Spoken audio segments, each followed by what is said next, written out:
Hello friends, आज मैं एक बेटी विवाह गीत प्रस्तुत करती हूँ। अच्छा लगे तो लाइक कमेंट और शेयर कीजिएगा ताकि हमें भी कुछ करने का मनोबल बढ़े।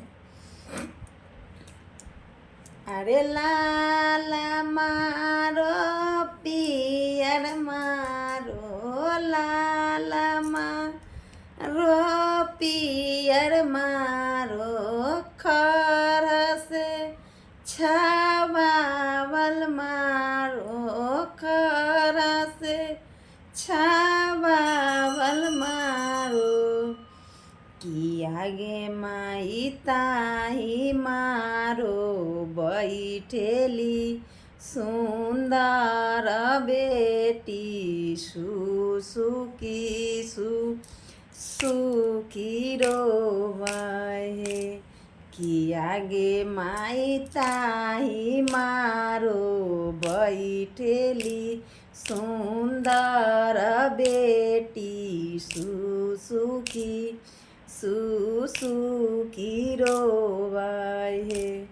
अरे के कराया गे बैठबो आमा, के कर आगे उठाबो आमा, कि आगे आमा के करे पंजरवा हम बैठबो, कि के करा के आपन कहबो हे, किया हे आमा के करे पंजरवा हम बैठबो, कि के करा के आपन कहबो हे।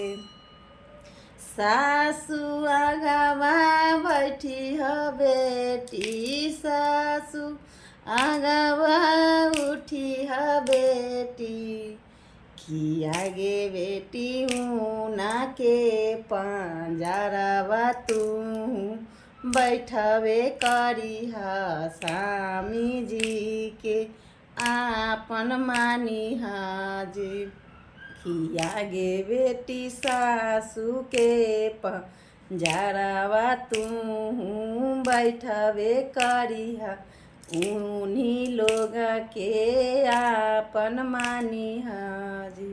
लाल मारो पियर मारो, लाल मारो पियर मारो, खर से छावावल मारो, खर से छावावल मारो, कि आगे माई ताही मारो, बैठेली सुंदर बेटी, सुसुकी रोवै। कैसा लगा गीत आप लोग कमेंट करके ज़रूर बताइएगा।